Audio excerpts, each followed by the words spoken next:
Today we're going to talk about this. Now, when you get a new project in, how do you find out what kind of rear end that is? What gear ratio, what kind it is? Well, the first thing I would say is you just count the bolts. Alright, so that's a 12 bolt rear end. Alright, it's 5 lug, 5 on 5, which means it's a standard 70s, 80s GM rear end. The first thing you want to look for is if there's a tag on it somewhere. It'll say, you want to know if it's a one-wheel wonder or it's a positive traction. So the easiest thing to look for is a tag, and it'll have something on it that says something about positive traction, additive, something like that on it. The other one is, it's a very simple process. You just spin and watch the other end and see if it moves along with the spinning of the rotor. If it corresponds with it, it's a positive traction rear end. If it stays put or spins the other direction, it's a one-wheeled wonder. Now that just takes a jack, getting it up in the air and fixing it. Now the other one, how do you find out what gear ratio that has in it?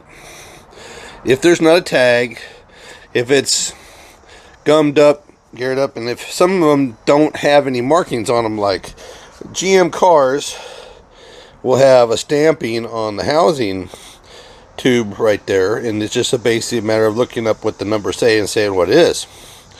But 12 bolts like this don't have that. So what do? Well, the most easiest way to do it is get you a piece of tape on the rotor and get you a piece of tape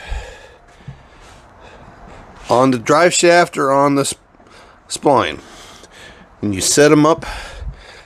And I'm just basically going to say, that's, I don't have a straight up and down, so I'm just going to use this as a pointer, and I'm going to say that is 12 o'clock. And that's 12 o'clock. And all you need is a piece of paper and to just do a little math. So let me get my little chair, and we'll set you guys up, and we'll let you watch and let you count, and I'll show you just how easy it is to do. Okay, we're going to see if we can do this now. I'm doing this in between here, so I got my piece of tape set at 12 o'clock.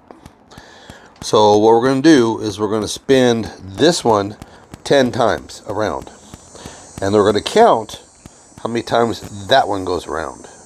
Alright, and then we're going to do math. Okay, so I'm going to spin 10, you count that. Okay, so here we go.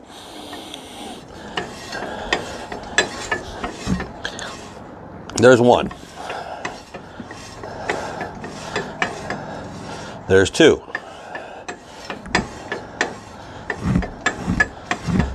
There's 3. 4. 5. 6. 7. 8, 9,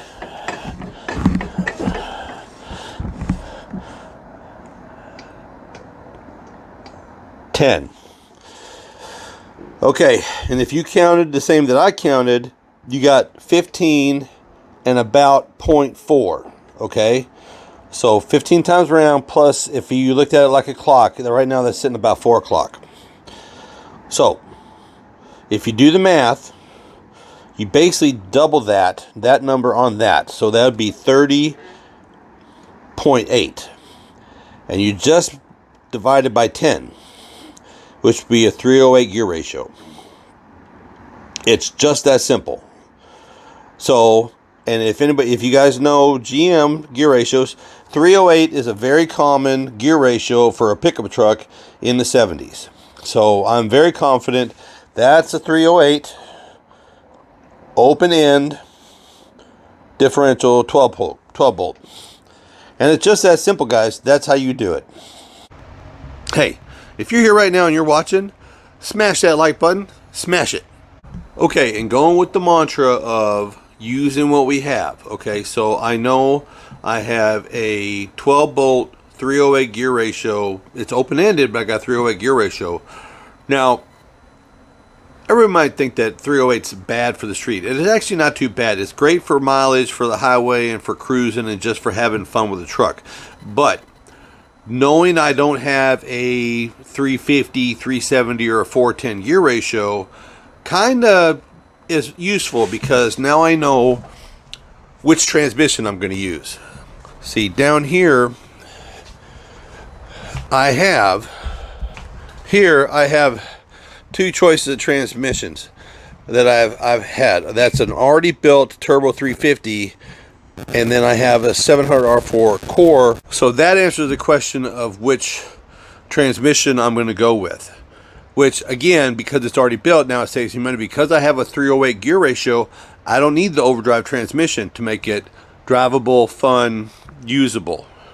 So now all I have to do is find something a little peppy to put in the engine bay in front of that turbo 350, so that we know which way we're going. But now, just so I know that, because I know that rear gear ratio, I know I'm going to have to look for a posi rear end, or a posi unit for that rear end. Because okay, here's the thing with the 12 bolts. 10 bolt rear ends are a great rear end, but they're not the strongest in the world once you put a little power in front of them and you start twisting on them. Okay, I built a lot of transmissions, I built a lot of motors in these trucks back in the day, but I never changed a single rear end. None of my friends, they beat on them. We were teenagers and we beat on them. Never shelled a rear end, not once. Never had a problem, never had to pull axles, never had to broke anything in a rear end all my youth. So that 308 with a posi unit inside of it, I can put all kinds of power to it, and it'll never even give an inch. So